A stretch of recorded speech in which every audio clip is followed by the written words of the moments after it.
This is Skip Lockwood, and you're listening to MetsMusings. I was a pitcher, a relief pitcher, a closer with the New York Mets. I have a new book out called Inside Pitch, MetsMusings. Thank you very much. This is Len and Jeff from Baseball and Barbecue. And the one place to go for New York Mets news, Past week game reviews, upcoming series previews, interviews, analysis, opinion, and what's going down on the farm. It's Mets Musings with Gary Mack. So keep the faith, stay optimistic, and let's go Mets. Mets Musings with Gary Mack. Now it's time for some New York Mets baseball talk. Here's Gary Mack bringing you the latest news and analysis from Mets Nation and the world of baseball on another edition of Mets Musings. And hello, everybody, and welcome to another edition of Mets Musings. We are post-Thanksgiving. Hope everybody had a nice holiday out there, and coming off, took a couple of weeks off, but coming back now. Got all kinds of crazy news and rumors going on in the Mets kingdom, so we'll get to that in a minute. But joining me tonight is a very special guest. It's my old co-host, Barry, and he's on because he couldn't make the last fan forum that we did. We wanted to get him on to talk about what's going on. Barry, how the heck are you? I'm good, Gary. Yeah, I'm sorry I missed that round table. It sounded like you guys had a blast doing it. We had so much fun. It really was a lot of fun, and we're going to do it again, and hopefully you can make the next one. But, wow, as I said, I took a couple of weeks off because there was really nothing going on, and now the last week and a half, everything is exploded. It certainly has, Gary. I guess we'll start with this Robinson Cano, Edgar Diaz, or Edwin Diaz, or possible trade to the Mets. We might as well start there because that's the hot rumor coming from the hot stove. Right, and lots of combinations that they say coming out. I'm not crazy if they include Kelenic in the deal. I'm not even crazy if they include McNeil in the deal. I know you want these guys, but Kelenic has really got such a high threshold. And McNeil, I mean, I thought the idea would be worked out good if they kept Cano and McNeil went to third to split some time with Frazier or to play third. But I don't know. I kind of like the deal that Dan Dowd laid out. Did you see that one at all?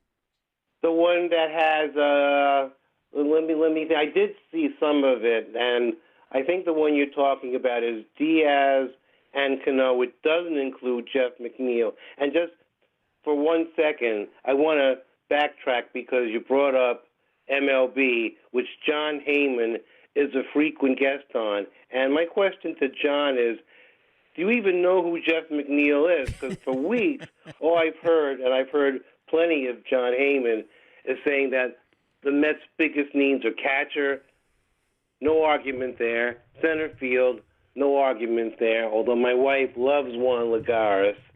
And he also, and of course, the bullpen. And finally, he would keep saying that second base is a position of need for the Mets. So again, does he even know who Jeff McNeil is, and did he see him play the last 2 months? Maybe he wasn't sold on him, but yeah, the Dan Dowd deal, that had, let me see, I'm going to try to go by memory. It had Bruce and Justin Dunn and Andres Jimenez and Dominic Smith going to Seattle for Cano, Edwin Diaz, and Malik Smith, an outfielder. Okay, yeah, that's the one. Okay. Yeah. And I think that would be a real good deal because it would take care of the center field problem, the bullpen problem, or at least help the bullpen immensely. And you could move McNeil to third, Cano play second, and you're taking care somewhat of the third base problem and the second, at least for now. And I don't know. I don't like if Kelenick's involved, and I'm not crazy about including McNeil in any other deal. There was another deal version of that I saw, which included who was it now? I can't think of it. But the good part about it, all of these talk so far, is that it still leaves Syndergaard available if they wanted to package him for something else. Okay, Gary, I guess we should put the Syndergaard proposed trade rumors on hold for just a moment, but I want to get back to that trade proposal. I don't hate it. I don't love it. I know that's not usually the way I come across because I'm usually quite opinionated about these things, but as far as the Cano deal, or to be a little poetic, Robbie Cano, I don't know. Of course, to get Diaz, I mean, who wouldn't want that? And to get him at his age, making almost no money, I guess you could put it one way is to say that the salary you're paying Cano is really the money that Diaz would command if he was on the open market. As far as the prospects, well, the Mets have had a lot of prospects that have not panned out, whether they've kept them and they've bombed as Mets or they've been traded away. So as far as the prospects, as much as it would deplete the farm system even more, I myself would not be against that holding up a potential deal that would help the Mets. My biggest problem with this trade would be moving Jeff McNeil to another position, even though I know he pretty much through his minor league career split time at second base and third base. The Mets, however, have a history of moving young players out of their natural positions, and that history is not very good. McNeil showed a lot during the 2 months he was up. I know they say you should not really take that seriously, a player's performance, especially in the month of September, but McNeil sure looked like a hitter, and he looked very comfortable at second base. I don't know where it was thought that he was a poor defensive player. I don't know what made the experts think that he looked fine at second base to me with decent enough range. So McNeil, if he doesn't pan out as a Met, then the Mets have a lot of problems regardless. And I certainly would not want to see Robinson Cano at 36 years old, well past his prime. Who knows how long he was taking the steroids as the Mets second baseman for the next 5 years. That's an albatross contract to me that it's almost sure to blow up in their face. So just to make a long story short, I really don't know how I feel about the trade. Although being able to unload Jay Bruce's contract and free up first base and the corner outfield spots and giving a guy like Peter Alonso pretty much a clear path to first base would certainly be a good thing. Yeah, and I think that's the big issue. And I've also heard another deal where Seattle was going to pay $50 million, $10 million for the next 5 years, and take Bruce's contract. So that way it doesn't cost the Mets as much. It's a tough call, because it really is. But as I said, if you can free up Diaz and Cano, I mean, then it does solve a couple of major problems. And I also heard Haneker, a guy by the name of Haneker, right-handed, the outfielder, power hitter, included in the deal. So and not the other, and Smith is out or something. I don't know. So I don't know. We'll have to wait and see. But this just is going to make this winter meeting is just going to be incredible to watch. Well, we've been calling for a GM that thinks outside the box for years. Well, we've got one. We certainly have, and he doesn't seem to be shy about it either. And we mentioned a little bit about Syndergaard, and he was the hot rumor too, going somewhere. What do you think about that? The possibility of trading Syndergaard. Well, I remember last year, whether I said it as a guest on one of your podcasts or if I just said it to you privately, at the end of 2017, when they blamed the 70-win season on injuries, I was willing to give the Mets another season, see how it played out, and then if it played out pretty much the way 2017 did, which it did, then it was time to basically blow it up and start the rebuilding process.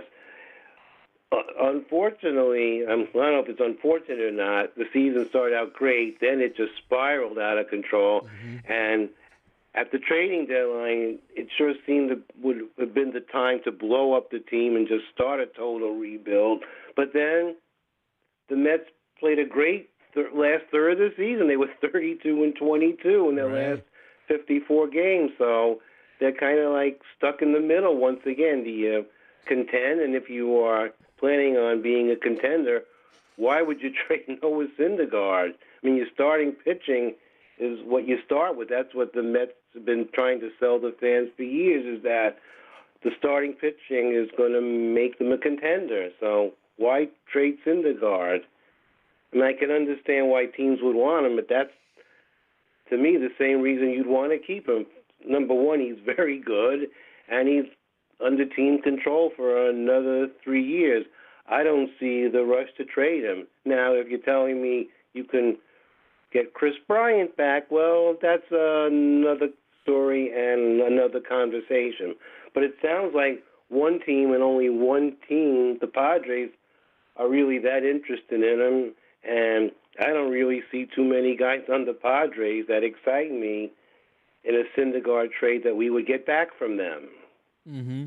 Well, they mentioned that the Brewers are interested, and who was the other? The Reds, which I don't understand, but they would be looking for prospects, high prospects, top prospects back for him, I would imagine. And I guess the idea would be is if you deplete your farm system to trade, for example, to get a Diaz and a Cano, at least you can move a Syndergaard, replenish some of that in the farm system, and then you feel you have enough pitching, or you go out and then sign a free agent pitcher.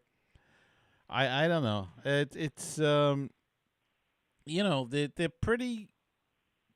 I wouldn't say they're stocked with pitching, but I think Wheeler's performance last year really opened their eyes to a potential dealing of Syndergaard, and filling a lot more holes in the fell swoop. Well, the emergence of Zach Wheeler as a top-line pitcher does change the equation a little bit, and maybe it makes Syndergaard a little more expendable. But remember, Wheeler is a free agent after next season, so you got to be pretty confident that you're going to sign him to a long-term contract. And if he has another season like he had for his 2018 second half anyway, he's going to demand a lot of money. Do you think the Mets are willing to pony it up? Not to mention, there's still that guy number 48 who used to have the long hair. I think he won the Cy Young. He's looking for a lot of money, well-deserved. And if you're going to trade Syndergaard, you darn well better have Jacob deGrom locked up for a long time. Yeah, I think they'll get that done. And I think the other thing that they're looking at, if they did happen to trade Syndergaard and the season goes south, then they can always move Wheeler in July and try to get replenish even further and go from there. I think they figure that they have enough young guys that they can kind of rebuild on the fly, and I think that's part of the plan. I don't have any inside information on that, but I would think that would be one thing they might be considering at this time. And but we got to see how it all plays out. And at least they seem to be more involved, and the rumors seem to be more than just rumors. I just don't see where they have a fit with San Diego, which is the team that is most often linked to Syndergaard. I do think that a starting rotation, just obviously with DeGrom as number one, followed by Wheeler, Steven Matz, and others. There are worse. And if you look at the teams that were in the playoffs last year, none of those rotations, except maybe at the end the Red Sox, really knocked anybody's socks off. So if you have a deep bullpen and you stronger position players, which the Mets is sorely lacking, then I suppose that you might be able to contend. Of course, there are other factors, injuries, and other positions that the Mets would obviously have to shore up along with the proposed two trades that we've been talking about, center field, catcher, and more than just Diaz for that bullpen. He himself is not nearly enough. The Mets still need 3 or 4 other guys, but certainly having Diaz as your closer would be wonderful. It's a nice start. And don't forget, Lugo could always be moved to a starting rotation. I mean, I think that's what, they're figuring on, all those kind of things. Giselman was a starter on the major league level and pitched pretty well, so and did a nice job out of the bullpen. So they, I think they figure they have enough there. It's wait and see what happens. That's all we can do at this point. And don't laugh, Gary, but the Jason Vargas of August and September pitched pretty well as a 4th or 5th starter. You could do worse than the Jason Vargas of August and September anyway. And they still have Corey Oswald or however you pronounce his name. And like you said, they could move Giselman back into the rotation. He was doing great in the pen, but he got overused. Yeah. But as a 5th starter, they could do worse. Lugo, I would leave right where he is. Yeah. But he maybe wants... maybe as the 8th inning guy to Diaz. Yeah, he would be good in either spot. But it's a good headache to have, I guess, for a certain extent. Now, there are other bullpen options. There are a bunch of free agent closers out there, and I'll throw a couple of names at you, and you tell me what you think. Although I think I pretty much know how you're going to think about, or what you're going to think about one of them. But there's Adam Ottavino of the Rockies, Joe Kelly of the Red Sox, who was just dynamite in the playoffs. Yeah. Even a guy like David Robertson of the Yankees, who might have worn out his welcome there. And the last name, and I have a feeling we're going to disagree on this one, but Jerry's Familiar is out there. Well, I got to tell you, I'm a little surprised that they cut him or released him or whatever they did. I thought they would, give him another shot. And you talking about Familia? Yeah. Oh, I'm thinking of Mejia. I'm sorry. Mejia's out there too. Yes, that's true. Thanks, but no thanks. Yeah, Familia. Yeah, I mean, the ideal thing would be if you could bring in a guy like Diaz and then bring back a Familia. That would be really terrific. But Familia he wants to be a closer somewhere, as do these other guys. Yeah. Well, sometimes it doesn't work out that way, and in this day and age, you can make just as much money in other spots. I mean, look, the Red Sox had closer, but they had Kimbrel. He's out there too. But a couple of times they didn't even use him in the big games. They used Evaldi in the World Series, and so it's a different age now. Well, you do need a deep bullpen with these new sabermetrics that say that a starting pitcher can only go through the lineup twice. So you do need a deep bullpen. That you certainly and how good do. your starting pitching is. That's right. And the other question the Mets are going to be having this week is that the non-tender deadline is Friday, and they have 9 arbitration-eligible players. And I would say among the 9, there are 6 that are pretty well locks to get tendered a contract, and they are Jacob deGrom, Syndergaard, Zach Wheeler, Michael Conforto, Steven Matz, and Plawecki. I think they're going to get arbitration. Okay. The other 3 that are up in the air is Rafael Montero. I think he's a lock not to get tendered, I should say, or non-tendered. What's the word? I'm all confused now. He's a lock to get non-tendered. The other 2 are going to be questions. Wilmer Flores and Travis d'Arnaud. I think I know your opinion on one. I'm not sure about the other. Yeah, it's time to move It's time to move on from Travis d'Arnaud. Unfortunately, he gets hurt too much, and he must be close to 30 years old, and it's time to move on. I could live with Devin Mesoraco as the number 1 catcher. I really couldn't. Certainly, he had a rapport with Jacob deGrom. Certainly did, but he's a free agent. They'd have to sign him. But no word on whether he's going anywhere. And the catching options in the free agent market are pretty thin. I guess the best guy out there might just be Wilson Ramos, who's hurt all the time. So yeah. As good as he is, that's a scary option. I think I would prefer not to go down that path. I really think that they could live with Mesoraco as the number 1 and maybe pick up a Rene Rivera as the backup catcher. He's a free agent. Wilmer's a tough call. We all love Wilmer. Yeah. And my heart says yes, my head says no. And ideally, you want your backup utility infielder to be more of a defensive player, which Wilmer definitely is not. But he still has made some valuable contributions to the Mets over the years. And he actually played a fairly decent first base. He played most of the first base for the second half of the season, at least until September when they called up Dom Smith. Mm-hmm. But I'm pretty sure the Mets are looking to better themselves at that position.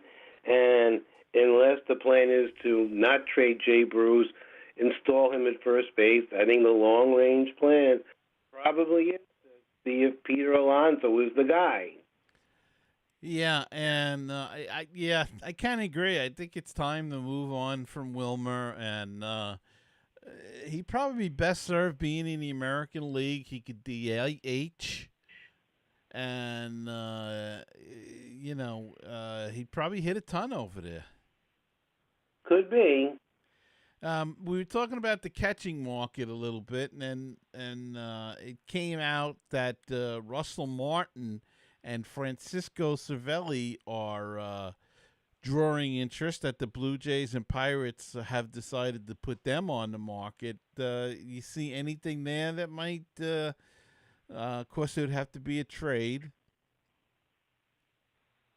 Yeah, you know what, Gary, as an upgrade over Mesoraco, it's not that great of an upgrade, especially when you're talking about having to move pieces, and those teams probably would be looking for prospects. I'm a little surprised that Cervelli is on the trade market. I don't know what his contract is, how long he has to go to free agency.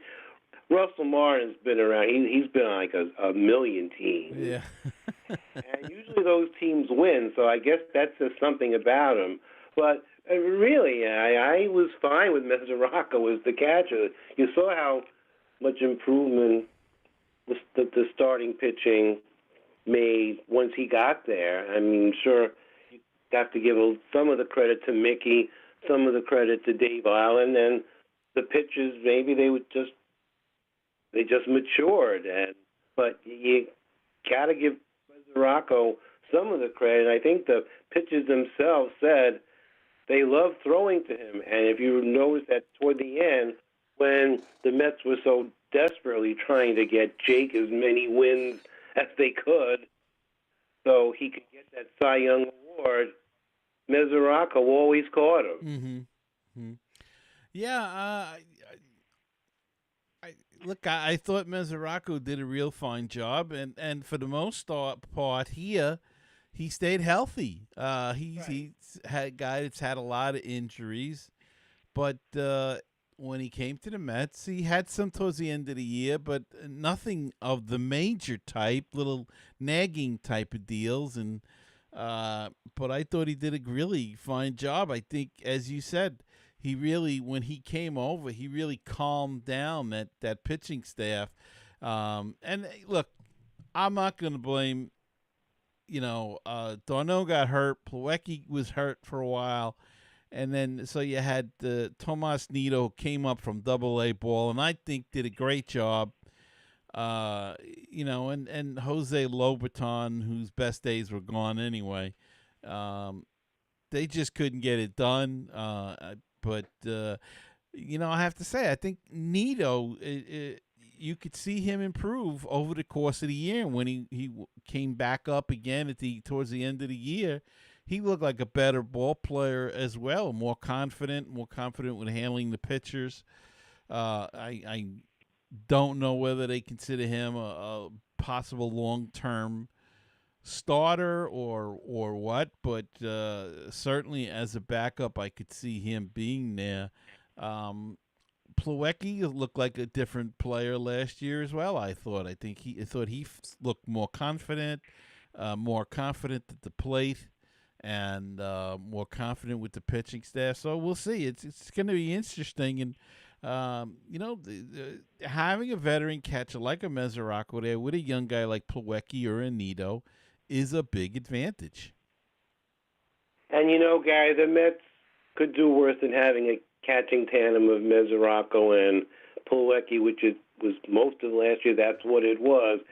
And another thing, if a guy like, whether it's Nido or whoever, they have to be sent down, well, now their AAA team is in Syracuse, so no longer will there be that 3,000-mile trip from New York to Vegas. I'm sure that had to take a toll on a lot of these players, especially some of those pitchers who was the guy he was sent down and brought up about 10 times? Yeah, I know. I can't There was one guy in particular, I forget which one it was. Oh, who was it? Rain. That's who. Jacob Rain. Yeah. I think they made about 14 roster moves with him. I don't know the exact number, but he was, the frequent flyer miles he must have accumulated. He could probably buy an airline by now. But that's one thing they'll miss now. They won't be getting as many frequent flyer miles. Well, this is true. But, you have to give something to get something, Gary. And one more thing before we go. A recent signing actually I got a couple more things. Dilson Herrera is back with the Mets. Does this solve the second base problem? Well, we'll have to see about what happens with Cano and McNeil and how that all plays out. Wilmer Flores, too. I mean, the Mets certainly have quantity at that position. Quality, I'm not sure. But I want to go back and talk a little about the Jacob deGrom Cy Young Award, because you guys you covered that a little bit, but I wanted to throw my 2 cents on. And also to say that Sabermetrics, as much as anything, got him that award, because 30 years ago, 20 years ago, even 10 years ago, he probably doesn't get it. But he had 12 starts with 7 innings or more, 2 earned runs or fewer allowed, and no wins. I mean, that's ridiculous. His record was 10-9.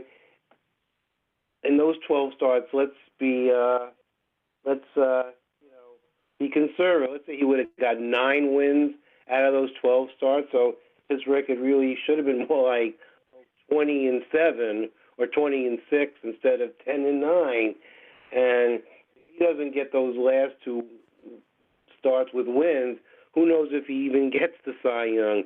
And what difference does it make if he won the award with 29 first-place votes, as long as he got it?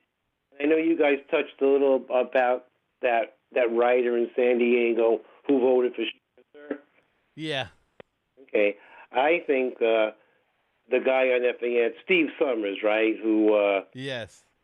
I basically think he ambushed that writer. Yeah, I think so, too. I don't think it was... Absolutely. If you want to have a real conversation with him, you just start by talking him with a little respect and saying, what was you thinking, blah, blah, blah, instead of doing that nonsense about, can you look at yourself in the mirror? Do you want your 15 minutes of fame? I mean, whatever it was he said. I mean, it was totally uncalled for. And the San Diego writer, whose name escapes me, had every right to hang up on him. He had every right, and he had every right to vote for whoever he wanted to. And absolutely. And Scherzer had a tremendous season. He clearly had Cy Young award-winning numbers, and in many other seasons, they would have got him a Cy Young award. And Aaron Nola, too. But Jake won it. He deserved it. We're happy. He's our guy. He clearly had a historic season. I maintained through the year that unless you really saw DeGrom pitch pretty much every start, you could not appreciate what a great season he had. Fortunately, we were able to do that and realize how great it was. Right. All right, I'm going to throw some things at you and get a quick reaction to it. Chili Davis is the new hitting coach? I'm okay with that. I would have preferred Dave Magadan, but I'm okay with Chili. And in a way, because Magadan is one of my favorite all-time Mets players, I'm happy he didn't get the job because inevitably the Mets are going to go into a team slump. And fair or not, quite often, and we've done it with Kevin Long and with Ross, so the hitting coach gets blamed. Again, fair or not. So for it to happen and then for me having to blame Magadan for it would have been something that I may not have been that comfortable with. But Chili has experience. If it couldn't be Magadan, Chili Davis is an okay choice. Jim Riggleman, bench coach. Nationally experienced, managed many teams. A little old, but I'm okay with that. Probably not a threat to Mickey Callaway, but if he had to step in as the manager, which hopefully would not happen temporarily, that would be okay too. But hopefully it will not come to that, and he will be a good bench coach for Mickey. Because certainly the one they had last year, he came up a little short. Without a doubt, and we discussed this before, and I've discussed it on this show that they needed a National League guy. I really felt like that, from the beginning, and they failed in that way, and I think they failed Callaway there. I think that was an Alderson decision, and I think he really failed Callaway in that aspect by not giving him the best shot and the best staff. I was say that your boy Sandy may have dropped the ball on that one. He could have vetoed that choice of Senior and suggested and maybe even gotten somebody else to be the bench coach. So, yeah, I agree with you. They definitely dropped the ball on the bench coach last year, but hopefully they got it right for this year. Two front office appointees or hires, I should say. Adam Guttridge is assistant GM of systematic development. He's an analytics guy, and and Allard Baird from the Red Sox, who was a former GM of the escapes me now who he was with. I think the Royals. The Royals. Yes, thank you. And not necessarily a sabermetrics guy, but open to anything. And we're rounding off, and he's getting Van Wagenen, he is bringing in experienced guys that he can work with. Hopefully we'll work out. Alan Bear, that's the name I have heard throughout the years. And I think that he's thought of very highly throughout baseball. So, and like I said, he was the Royals GM for a while. I think he had left before they got their pennant and World Series, unfortunately, at the Mets' expense. But obviously he had something to do with building that organization. And, of course, being with the Red Sox for all these years, he must have had a big hand in helping them win their world championships. Right. And finally, and I mean finally, Wally Backman is named manager of the Long Island Ducks. Okay, good for Wally. Maybe I'll go out and catch a Ducks game because of that. You never know what Wally's going to do. And maybe we'll have to try to get him on the show or at least get some sort of interview with him now that he's going to be on Long Island.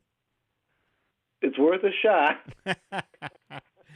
Well, Bear, this has been a hoot, and I want to thank you for coming on tonight. My pleasure, Gary. I enjoyed it. And a happy holiday to you and your family. I look forward to your next roundtable discussion. Hopefully I'll be able to make this one. Well, like I said, if you don't make the next one, we're going to have, I think, one or two more before the season gets underway. So, and maybe that's something we should continue throughout the season at certain points in time. And I think it'll be a fun thing to do and have everybody in. And I definitely want to see Len's grocery list. I tried to get him over to winterize my grill, but no success.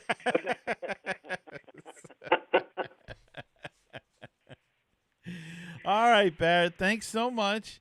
And I want to thank you all out there for tuning in. And don't forget to please subscribe and on YouTube and iTunes, wherever you catch the podcast. And join me again next time. And remember, until we're together next time, keep the faith, stay optimistic, and let's go Mets. Good night, everybody.